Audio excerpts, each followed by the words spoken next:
Hello, welcome to the video. So this is part two. So part one, we looked at some of the problems that person might cause them to think I need to shift over to 70 weeks to fit a particular, to try to make everything fit Daniel 9:24. And we, as I already went over, the text does not require everything has to fit inside the 70th week. It's the same thing with verse 25, same thing verse 26, same thing verse 27. These four verses are just simply telling you what takes place due to the 70 weeks. 70 weeks are decreed upon thy people and upon thy host city to accomplish all these things, and all this stuff goes together with it. This idea of putting a gap here or putting a gap there or shifting this there, does the text require that? And anytime God gives a number, is there a gap? Do we have to shifting around? Anytime God gives a number, we're best not to mess with it. All right, and so what I want to look at, there's a gentleman, a YouTube channel by the name of Jason Sumner. Now he's a full preterist as well, and he's the one who believes in the gap, and so inside the 70th week itself. So there's obviously a lot of people that fall in line with this who believe there's a gap inside the 70th week. So he has a video where he justifies it. Now I have here several timestamps. So anytime the cursor turns into a hand, that means that it's a link. So in this case, these are timestamps to the video. So let's just click on this here. And just, okay, let's go through the advertisements. If only we can get through this. I apologize. We switched to Liberty Mutual and saved $652. Bombarded with advertisements. All of the discourse in Matthew 24 and 25. Jesus says, but if here. So he's using, this particular gentleman is using these two verses to justify a gap. So we're like delaying his coming. So he apparently thinks that the coming is inside that 70th week. And by the word delaying here is used, is pushing that 70th week back. So that's how he's apparently looking at this. But when we look at the actual text, the only area where it's talking about it's coming is right there. All right, verse 26. And after the 62 weeks shall the anointed one be cut off. That's the murder of Christ. Okay, it's an 80-30. We all know that. For those who have their timelines accurate, sorry. And shall have nothing. And the people of the prince that shall come shall destroy the city and sanctuaries. I'm going to stop right there. What I just read, did that tell you that has to happen inside the 70th week? Is that what the text says? It doesn't at all. It's just simply connecting logic. It just simply making logical connections here. There's a murder. It results in judgment. It doesn't tell us how long that could be. It could be right away. It could be in the distant future. But it has absolutely nothing to do in terms of the 70th week, where it falls in line in the 70th week. It's just simply telling you after the 62 weeks, the anointing one should be cut off. That's the murder. Okay. And so they obviously tie together the murder and his coming. All right. There's a connection that's being revealed here. All right. So that's something we can conclude. They are connected. All right. When we look back in hindsight, we know this took place in 80-30, and it's coming. It's actually, sorry to break this to you, some of you. His coming is actually from 80-66 already 80-73. It was 7 years long. Okay? Jesus did not hand the kingdom over until 80-73. Alright, so the stick of Judah, per Ezekiel 37, they fled on April 10th of AD 73. And Josephus documented that. That next day, April 11th, or just not 15, was the first day of the 1260 days they were in the wilderness, per Revelation 12:6. So you had the 1260 days from there. That brings you all the way to September 22nd, AD 73. It was that day where John 6:44 applied. I will read them up on the last day, September 22nd, AD 73. That was the day where the glorious appearing had to take place, where they were in their gathering, which I believe was Petra. All right, so it's already a problem right there. If you're going to split it, the 7-year period, you're going to have the first 3.5 from AD 26 to AD 30, and you're going to take the remaining 3.5 and say this is the remaining 70th week, and shift it all the way over to AD 66 to AD 70. That's not his full 7 years of his coming in judgment. That's already a problem right there. All right, but we can just push that off to the side. No big deal. We won't go with that. Okay, this doesn't fit your timeline. Fine, but we just go with AD 70. That's fine. But this is a 40-year period. All right. The end, even to the end shall be war, the relations are determined. But this is describing from AD 30 to AD 70, 40-year period. Is this telling us in verse 26 that the 70th week is 40 years long? Is that what the text says? No. So, same way, is it telling you that the coming takes place in the 70th week? Is it telling you that it's 40 years long?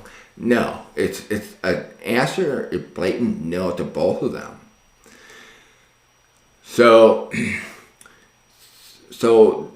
we have to ask the what's causing people to do this? What is causing people to put in a gap?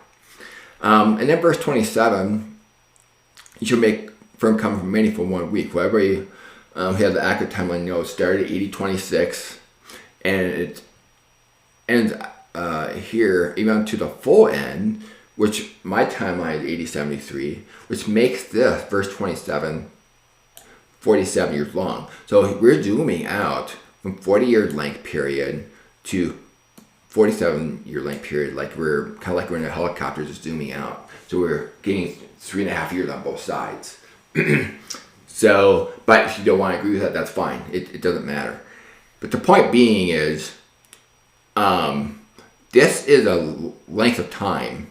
Whether you want to believe it's 40 or 40 years, it doesn't matter. And whether you want to believe this is 40, well, I think most people agree this is 40.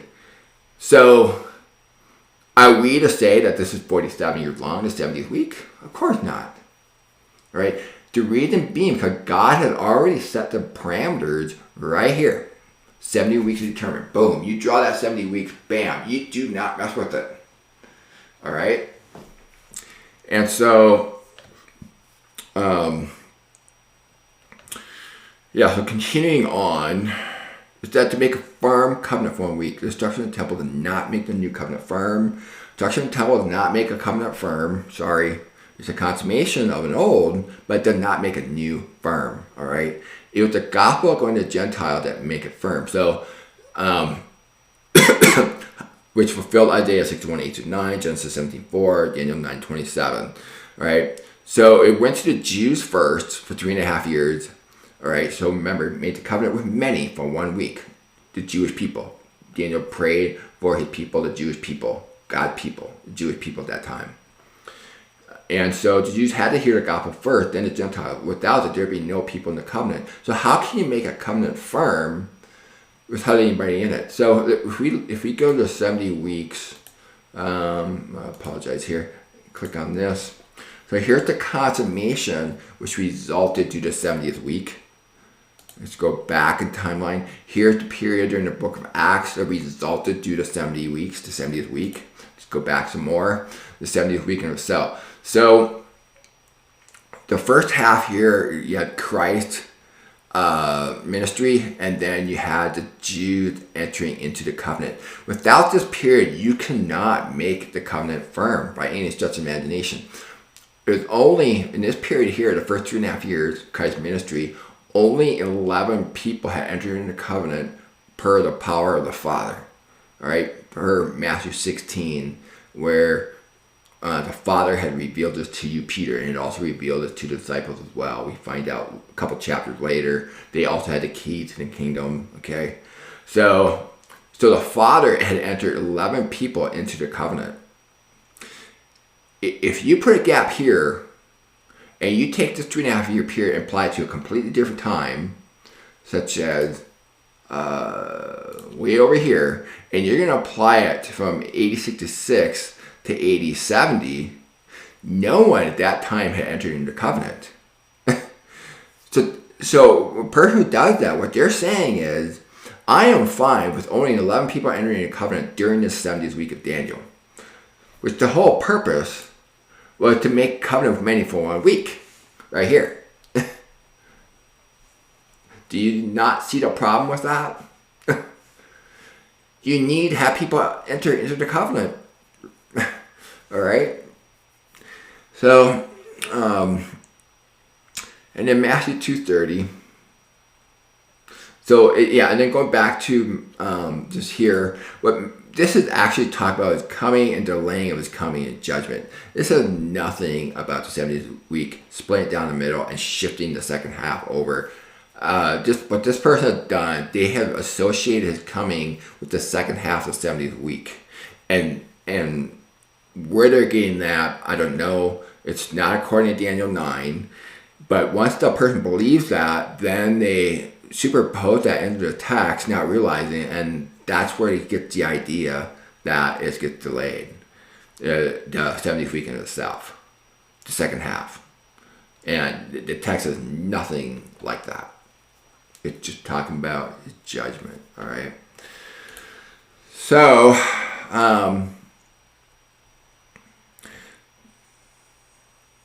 so you can kind of go through this on your own. Yeah, and then 502. Okay, let's just go there for a second. We got advertisements again. The best way to burn fat and get shape. It's not keto, paleo, fasting, or vegan, and it's not super. Bam. Sounds like the stoning of so yeah, he talks about 9 in the stoning Stephen. I agree. He's not talking specifically about events that sound like stoning Stephen, but Jesus did say that the kingdom of God will be taken away from you and given a nation bearing fruit. And so if we look at the timeline, if we zoom in here, right, so stoning Stephen to Acts 7. So when we look at what happened from Acts 6 to Acts 10, that's the fulfillment of what Jesus said, to get the kingdom will be taken away from you, given the nation bearing fruit. That's when it's actually being carried out all the way until Acts 10. So Acts 7 leads up to Acts 10, where the gospel goes to the Cornelius household, with a Gentile household, Gentile in the flesh, I might add, for you Israel onlyists. And so that's when it transferred over, and that's the fulfillment of Isaiah 61:8-9, Romans 4:17, Genesis 17:4. Okay, and so with a promise made to Abraham that be a father to many nations, that's when it took off. And it really took off in a consummated way exactly 40 years later to the day. All right, after this happened. Tishri 6, from Tishri 6 to 80:33 to Tishri 6 of 80:73. All right, that's when it really took off in a consummated way. All right, so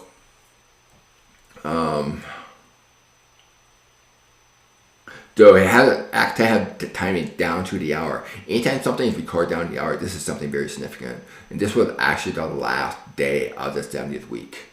All right. And so for those who recognize that, you have a beautiful timeline. For those you don't, sorry. All right. And then he uses 1 Kings 2:11 as a typology. BOK Financial. Got these lovely ads. Thank you. So you can go beyond. Hope you're getting Floor and Decor coming soon to Colorado Springs. If you're a pro like me, you can't miss out on 40 years. And so he's using this as a typology. Okay, The period that David reigned over Israel was 40 years. 7 years he reigned in Hebron, and Jerusalem he reigned 33 years. So is he taking the 7 years and putting a gap down the middle and saying, oh, he reigned in Hebron for 3.5 years, and then 33 years Jerusalem, and then the second half of the 7 years, 3.5, it's over here. Yeah, I see a gap there. Is he doing that? No. So if he's not putting a gap there, then why is he putting in the 70th week? So and the same thing with this timeline here. We go back to the 7-year captivity sometime around 609, 610 BC to 539 BC, around there. Is he putting a gap in the middle of the 70th year? No. Is he putting a gap in the middle of the 70th year here? No. Same way with the futures. Are they putting a gap between the 6th, 9th, 7th year? No. Are they putting a gap between 6th, 9th, 7th year here? No. There's no justifications for it. So if you don't believe in a gap there, then why are you putting a gap in 70 weeks? There's no mention of a gap. Okay. So, so if we want to use a typology, I'll just go along with it. 80, 26, 80, 33, no gap. I'm consistent with what you quoted. And we want to add 33 years. Well, so it happens that was the year when the sign of the sun occurred in the sky. 80, 66. Although it had little to do, one had little to do with the other. So, alrighty. So anyway, if you come across any videos or channels that where they believe in a gap and you think that's pretty compelling, please let me know about it. I'd like to look at it and critique it and try to understand how they're coming up with their gap. So we already went over this one here. So apparently he had a preconceived idea that his coming was inside the 70th week, even though it says no such thing in here. All right, it does not say that. All right. So the consistency here, it's just telling you the results of the 70 weeks, what happened, the results. And it's telling you, see verse 26 is chronological order within that. And verse 27, chronological order within that. And 27 is just basically repeating verse 26. It's just talking about a different way and more zoomed out version. And this is 47 years long here. If you want to believe it's 40 or whatever, that's fine. But are we to make that 70th week 40 years long and 47 years long? No. Are we to take verse 26 and make it 40 years long? No. It's not what it's telling. And you can make the argument, well, it's a natural reading of the text, It's not telling you to make any modification to the 70th week at all. All right?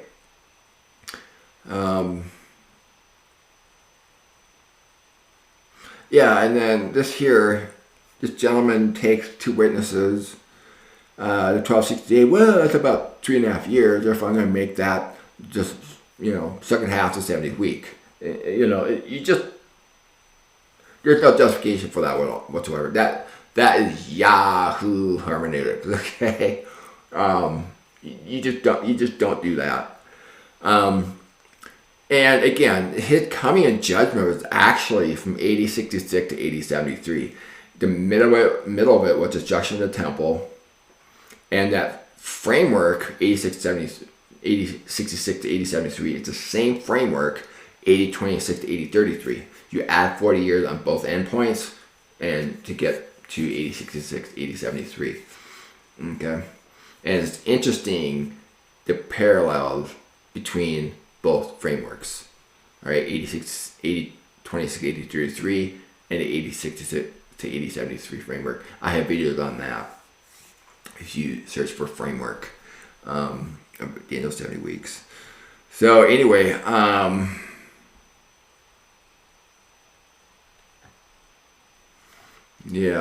so it's written in such a way, it's, to my understanding, the text designed to separate sheep versus goats. So you had the Jews who came to Christ went one way, and then Jesus denied Christ in the flesh the other way. And so they go back and read these texts, they're going to completely different directions.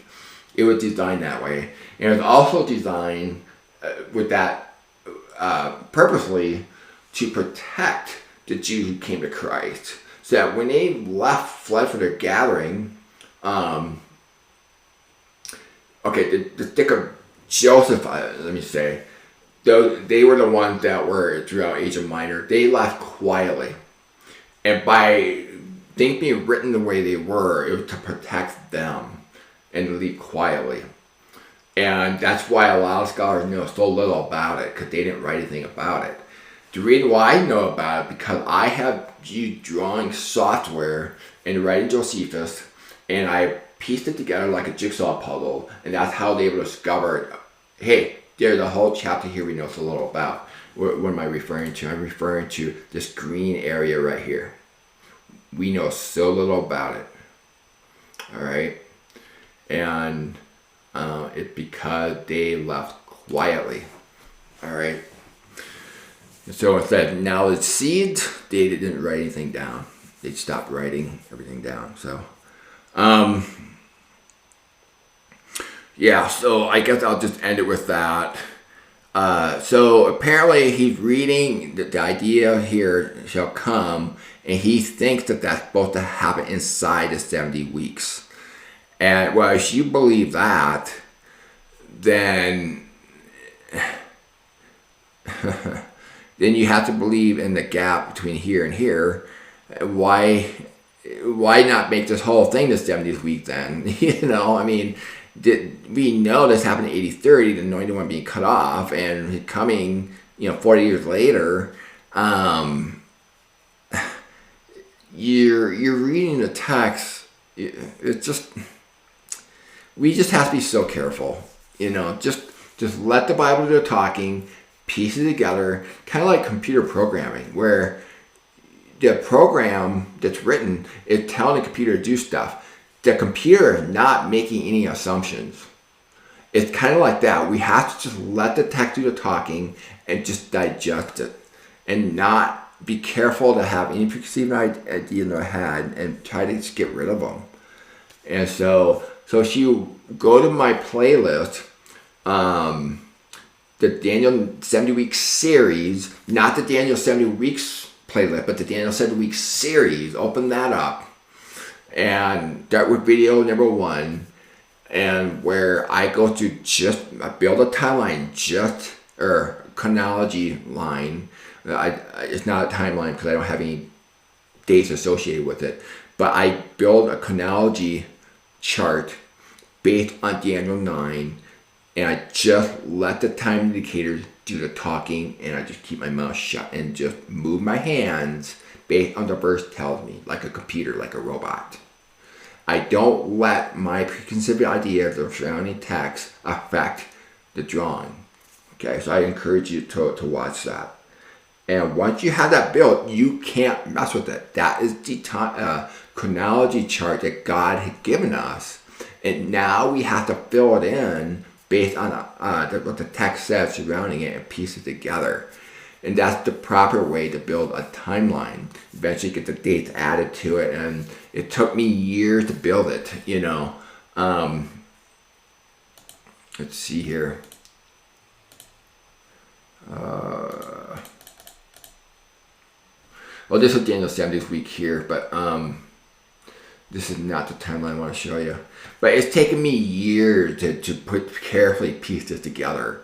And that's not to say there might not, that's not to say that it's error free. There could be an error somewhere, and that's where I want you guys to come in and oops, I might have missed something, or oops, that doesn't belong here or something.